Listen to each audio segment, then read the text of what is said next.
బాగున్నానండి. అందరూ బాగున్నారా? మీరు అందరూ బాగున్నారని సిస్టర్ అనిపిస్తుంది.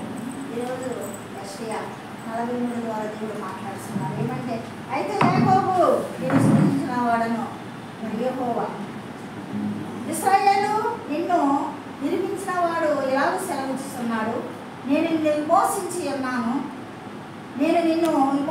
ఉన్నాను, భయపడకము, పేరు పెట్టి నిన్ను పిలిచి ఉన్నాను. పేరు పెట్టి నిన్ను నన్ను కూడా పిలిచాడండి యేసయ్య. ఇశ్రాయేలునే కాదు, యాకోబునే కాదు, మరి నువ్వు ప్రార్థించే వ్యక్తిగా, నువ్వు భయభక్తులు గల, మరి దేవునికి భయభక్తులు గల బిడ్డగా ఉన్నప్పుడు నిన్ను నన్ను కూడా పిలుస్తాడండి స్వరం ఎత్తి. మరి వాక్యం ద్వారా, సేవకుల ద్వారా నిన్ను నన్ను కూడా పిలిచే దేవుడు. తల్లి గర్భంలోనే నిన్ను నన్ను అరచేతిలో చెప్పుకున్న దేవుడు. కాబట్టి ఇది మన నోటిలో, మన హృదయంలో ఆయన వాక్యము, ఆయన స్తుతులు, ఆయన ప్రార్థనలు ఉన్నాయి.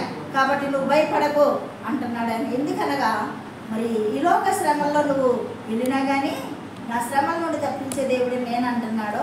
అంతేకాదు, మరి యొక్క తల్లి బిడ్డను మరిసిన నేను నిన్ను మరువను. కన్న తల్లి బిడ్డను మరిచినా కానీ నిన్ను మరువను. ఎందుకంటే నిన్ను విమోచించి ఉన్నాను, నిన్ను పిలిచి ఉన్నాను, పేరు పెట్టి నిన్ను పిలిచిన అరచేతుల్లో చెక్కుకున్నాను. కాబట్టి నువ్వు భయపడొద్దు. ఏ కార్యానికైనా, ఏ కష్టానికైనా, ఏ యొక్క నష్టానికైనా నువ్వు భయపడొద్దు. నీ తల్లి నిన్ను మరిచినా కానీ నిన్ను మరువను, విడువను, ఎడబోయినని ఈ రోజున వాక్యం చెప్తుంది. నిన్ను మరిచే దేవుడును కాదు, విడిసే దేవుడును కాదు. నువ్వైనా మరుతావమ్మ కానీ నేను నిన్ను మరువను. నీ కన్న తలైనా నిన్ను మరుతుందమ్మ కానీ నిన్ను మర్చిపోను నేను. భయపడొద్దు.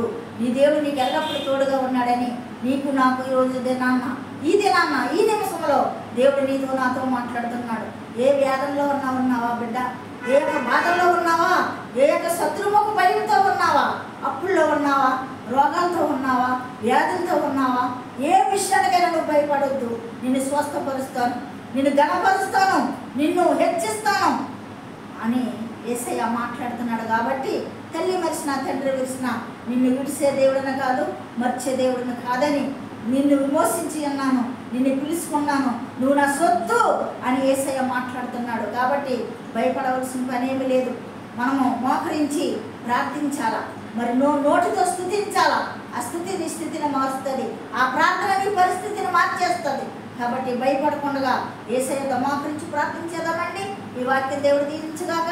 సబ్స్క్రైబ్ చేయండి, లైక్ కొట్టండి, మీ సిస్టర్ సపోర్ట్గా ఉండండి. మీకు అందరికీ వందనాలు.